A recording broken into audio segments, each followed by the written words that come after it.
Cette rencontre souligne les liens privilégiés entre Moscou et Pékin. Vladimir Poutine s'est entretenu au Kremlin ce mercredi avec Wang Yi, le chef de la diplomatie chinoise.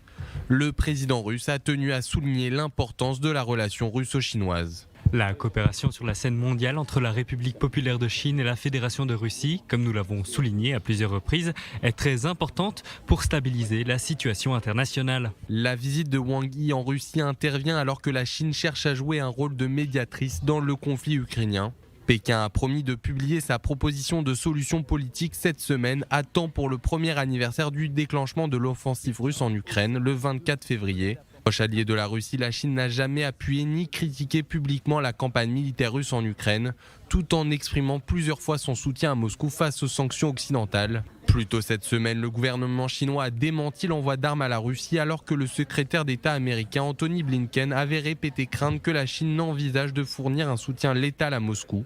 De son côté, le patron du groupe paramilitaire russe Wagner, Evgeny Prigojine, a exhorté la population russe à faire pression sur l'armée pour fournir des munitions à ses hommes. Un appel inédit qui illustre l'ampleur des tensions entre les mercenaires et l'état-major russe.